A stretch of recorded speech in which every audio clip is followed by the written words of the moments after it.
Hello 8th class. हम अपने chapter number 4 कृषि एग्रीकल्चर फार्मिंग उसको स्टार्ट करते हैं। तो गुरप्रीत, मधु, टीना एक गांव से गुजर रहे थे तो उन्होंने वहां लोगों को, एक किसान को खेत की जुताई करते, किसान ने उन लोगों से कहा कि वो गेहूं की जो है बुआई कर रहा है और मृदा को या मिट्टी को उपजाऊ बनाने के लिए भी उसने खाद डाली है। उसने बच्चों में कहा कि गेहूं मंडी में अच्छी कीमत पर बिक जाएगा, जहाँ से उसे आटे में मतलब परिवर्तित कर देंगे या बदल देंगे और डबल रोटी और बिस्कुट बनाने के लिए तो चला जाएगा। तो ये हम रोज़ देखते हैं कि कृषि से उत्पादित वस्तुओं को हम खरीदते हैं, फिर वो फैक्ट्री में बनती हैं, हमारे तक पहुंचती हैं। तो पौधे से एक लेकर उत्पाद तक जो प्रक्रिया होती है वो 3 प्रकार की आर्थिक क्रियाओं में सम्मिलित होती है। उनको हम प्राथमिक, द्वितीयक और तृतीयक क्रियाएं कहते हैं। प्राथमिक क्रियाएं, ये अपनी कॉपी के अंदर आप लिखेंगे प्राथमिक क्रियाएं क्या है। प्राथमिक क्रियाएं क्या हैं? तो प्राथमिक क्रियाओं के अंतर्गत उन सभी क्रियाओं को शामिल किया जाता है जिनका संबंध प्राकृतिक संसाधनों के उत्पादन और निष्कर्षण से होता है। जैसे कृषि है, हम लोग प्रकृति से प्राप्त करते हैं, मत्स्य पालन, मछली पालन है, और संग्रहण करना इनके अच्छे उदाहरण हैं। द्वितीय क्रियाएं क्या होती हैं?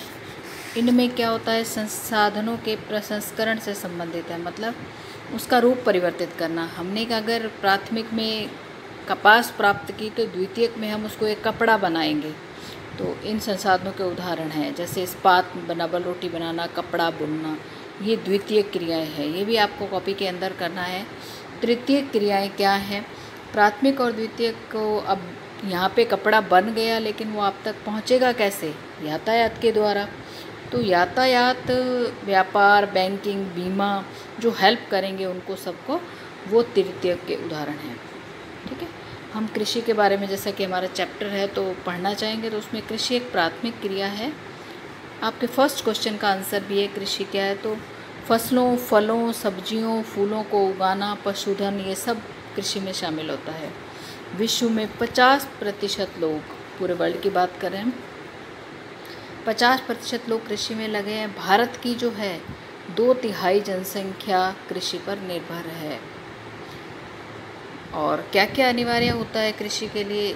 अच्छी ज़मीन, स्थल आकृति जिसको हम कहेंगे, ज़मीन होनी चाहिए, मिट्टी भी अच्छी होनी चाहिए, जलवायु भी होनी चाहिए अच्छी, और क्रियाकलाप के लिए ये अनिवार्य हैं। आपके क्वेश्चन नंबर 2 का आंसर है ये।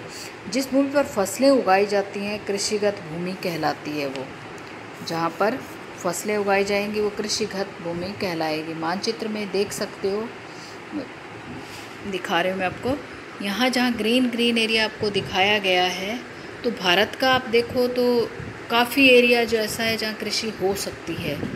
ठीक है, और बाकी पूरे वर्ल्ड में इन्होंने बताया है जहाँ जहाँ कृषि हो सकती है वो एरिया को दिखाया। कृषिगत भूमि का पूरे विश्व में विवरण किया गया है। यहाँ ये आप तीनों कॉपी में करेंगे। प्राथमिक, द्वितीयक और तृतीयक क्या है, कृषि क्या है, और कृषि के लिए क्या अनिवार्य है, ये 4 क्वेश्चन कॉपी में साथ साथ करेंगे आप। क्या आप जानते हैं कि agriculture, sericulture, pisciculture, viticulture, horti की क्या क्या होते हैं? एग्रीकल्चर यानी कि कृषि, जिसको इंग्लिश में हम बोलते हैं, मृदा की जुताई, फसलों को उगाना, ये खेती भी कहते हैं हम जिसको, एग्रीकल्चर को। सेरीकल्चर होता है जो कि रेशम के कीटों का वाणिज्यिक पालन, रेशम का कपड़ा बनता है, तो कृषि की आय को पूरा करता है। पिसीकल्चर, इसमें तालाबों और पोखरों में मछलियों को पाला जाता है।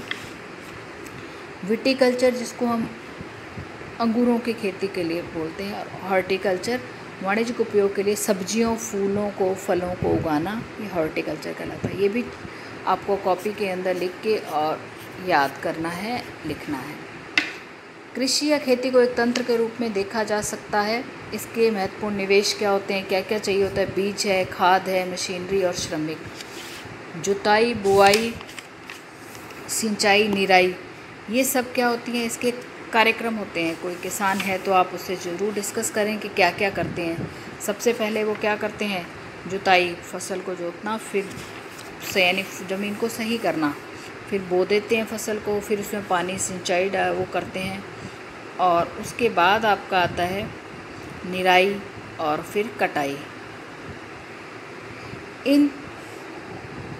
इस तंत्र के निर्गतों के अंतर्गत फसल, ऊन, डेयरी, कुक्कुट उत्पाद, मछली पालन ये सब आते हैं। चित्र में दिखाई दे रहा है जैसा सारा कुछ।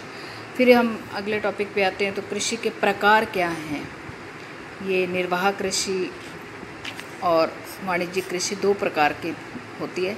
निर्वाह में गहन निर्वाह कृषि और आदिम निर्वाह कृषि, और स्थानांतरित कृषि और चलवासी पशुचारण, ये सब आते हैं निर्वाह कृषि के अंतर्गत। निर्वाह मतलब पालन पोषण अपने परिवार की आवश्यकताओं को पूरा करने के लिए जो करता है। ये क्वेश्चन भी कॉपी के अंदर होना चाहिए कि कृषि के प्रकारों का वर्णन कीजिए। अलग अलग लिखेंगे और पहला निर्वाह कृषि लिखेंगे जो आवश्यकताओं को पूरा करने के लिए, परिवार की आवश्यकताओं को पूरा करने के लिए। सेकंड नंबर आता है तो गहन निर्वाह कृषि होती है, वो एक छोटा भूखंड पे थोड़े से औजारों के साथ और श्रम से खेती करता है वो। आदिम निर्वाह कृषि में स्थानांतरित कृषि और चलवासी पशुचारण शामिल होते हैं। ये इसी का भाग है दूसरा। स्थानांतरित में मतलब एक स्थान को छोड़कर, वृक्षों को काटकर और उस भूमि को, स्थानांतरित मतलब स्थान को परिवर्तित करते रहना। तो उसमें क्या करते हैं किसान, वृक्षों को काटकर भूखंड को जलाकर साफ करते हैं और राख को मिट्टी में मिला देते हैं और उससे जो खेती करते हैं, मक्का, तालू, कसावा जैसी फसलों को उगाते हैं। ठीक है, और इसको कर्तन दहन भी कहा जाता है, दूसरा नाम है इसका कर्तन और दहन। चलवासी पशुचारण शुष्क प्रदेशों में, भारत के भी कुछ जैसे राजस्थान है, जम्मू कश्मीर में है। इसमें क्या करते हैं, पशुओं को लेके, पशुओं के साथ चारे और पानी के लिए एक दूसरे स्थान पे घूमते रहते हैं और बीच में जो कृषि का ये थोड़ी बहुत घास वगैरह और ये उगाते रहते हैं। दूध, मांस, खाल ये अन्य उत्पाद उपलब्ध कराते हैं। सेकंड है तो वाणिज्यिक कृषि। वाणिज्यिक में मिश्रित है, अनाज है, अनाज के लिए जो की जाती है। वाणिज्यिक कृषि क्या होती है, ये उत्पादन, पशुपालन, बाजार में बेचने हेतु जो किया जाए, व्यापार के लिए। क्या देखेंगे हम कि जो बाजार में बेचने के लिए जो कृषि की जाती है, बाजार में उत्पाद को, वो